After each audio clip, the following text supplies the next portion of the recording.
Welcome back, YouTube, to a new review, another review for the Apothecary Diaries, Season 1, Episode 10, Honey.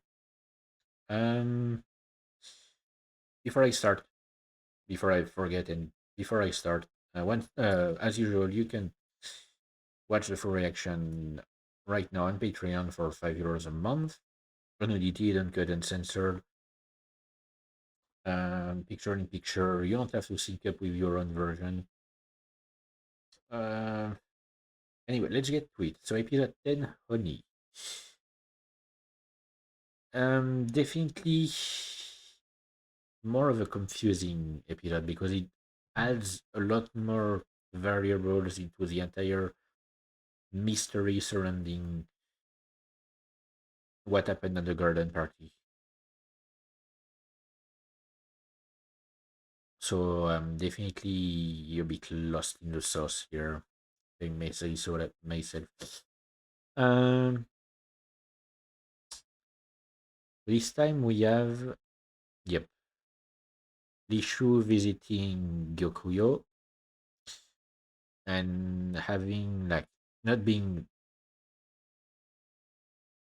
not being good with tea, with honey rather, um,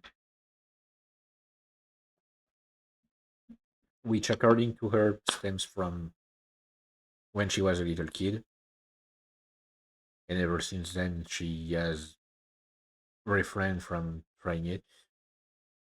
I must admit I'm not a fan of honey myself. Too sweet. Um,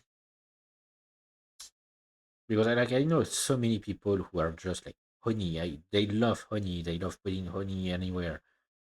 I don't like honey.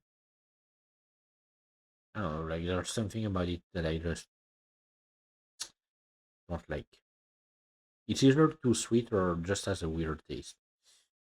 Anyway, Jinchi acting a bit more like his usual self for this episode. At least at some point. And we got Mao Mao having to spend some time at Aduo's pavilion, checking a bit on the ladies in waiting here, especially the head lady in waiting, which seems to show signs that she is the one who has manipulated the wooden things that have caused rashes and burn marks. Um, she also owns an apiary, which seems awfully convenient. I mean, her family at least owns an apiary. It seems awfully convenient considering that Lady Li Shu has that adverse reaction to tea. Not to tea, to what?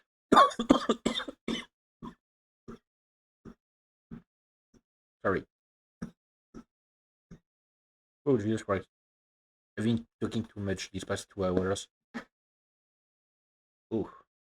Um, why do I keep saying tea? She has an adverse reaction to honey.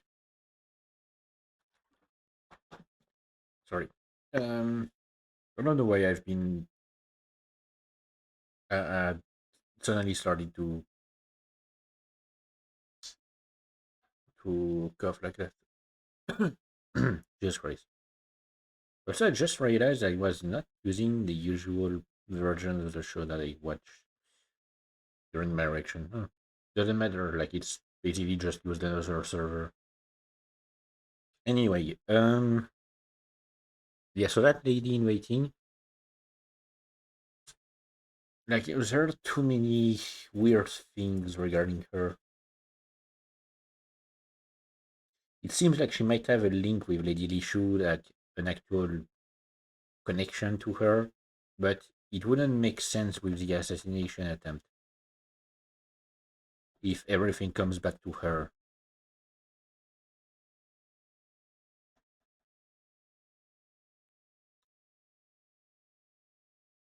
Unless someone else tried, like the. Okay, I'm trying to think here. Is it like. I'm trying to come up with bogus theories and like crackpot theories. Um, that's not what I usually say. No, is it? I don't remember. Um, okay, hear me out.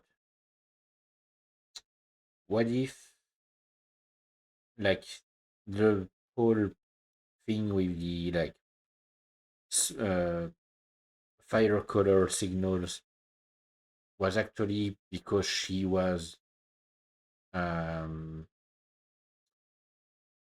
trying to like communicate with someone else who to try and protect Lishu from the concubine who drowned.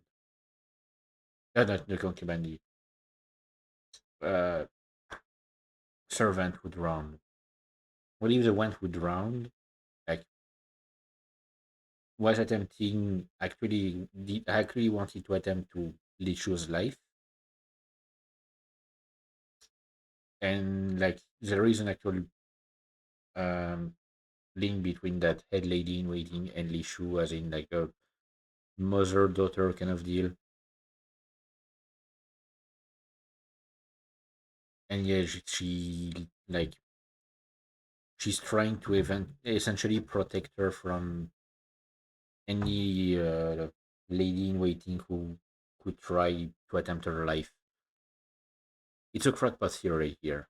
Like she could still be the one behind the assassination attempt, but she could also it could be two different plots, two opposite plots that seem to blend into one.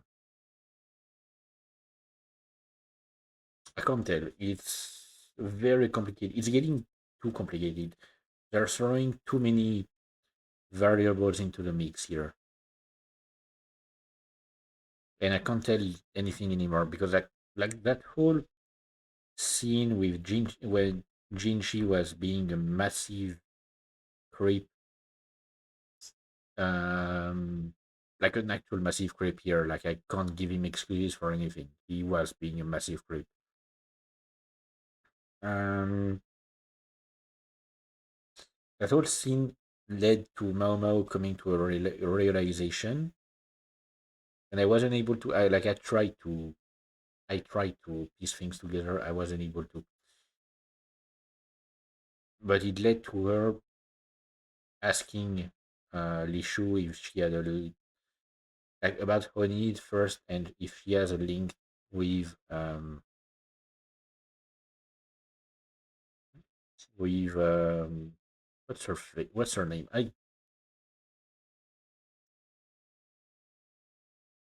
Feng Ming.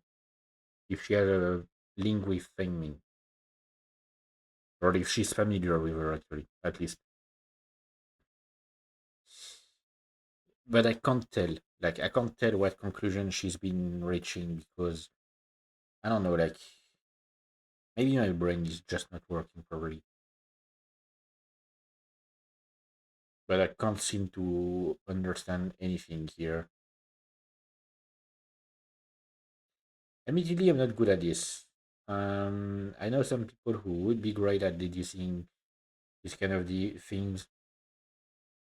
Um, but yeah. Also, we finally get Mao Mao's age, 17, but I'm guessing at the start of the show she might have been 16. I don't think it was told before that. Like her age, I don't think her age was told before that. But yeah, she must have been six. She might have been 16 at the start of the show because it's been about a year, nearly, since she was taken to the rear palace, and she's starting to learn about her dad's past at the rear palace, which I had already guessed. Like I already guessed that I'd guessed that he had a link with the rear palace, given his reaction to learning that Mao Mao is there. I mean, was sent there. Saying like what a twist of fate or something like this. Um, and yeah, there was. I already had massive suspicions that he was not her actual dad because he's a former eunuch, and like former as in simply he's no longer like a servant, but you can't really get you know what is done to eunuchs. You cannot get it undone. So and for him to have been Mao Mao's actual dad, it would have mean that it was during his time at the Rare Palace that he became her dad, which doesn't make sense. I mean, wouldn't make sense. Also, I kind of got a wrench thrown at um my Jinshi theory because apparently the younger brother of the current emperor was born 17 years ago, and Jinshi is clearly not 17. At least I don't think he is. So that might be a massive wrench into my theory here.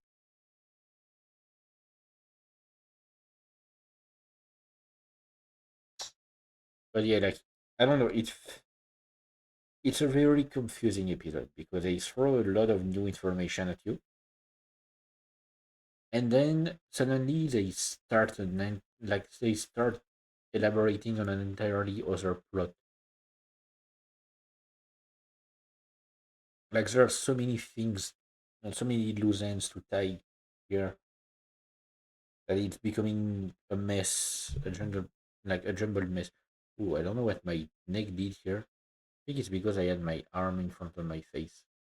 Sorry, I'm trying to scratch something on my eyelid, which is not really like easy to do. Um, but yeah, like it feels. I don't know. I felt very confused by this episode. I still like the show, but yeah, it's this one was a bit of a doozy. I hope we're gonna get more answers in the next episode. And it's about time I end this review. Um, Once again, you can watch the full reaction on Patreon right now for €5 a month, and cut and censored whatever you want. And I guess I'll see you again for episode 11, reducing 2 to 1.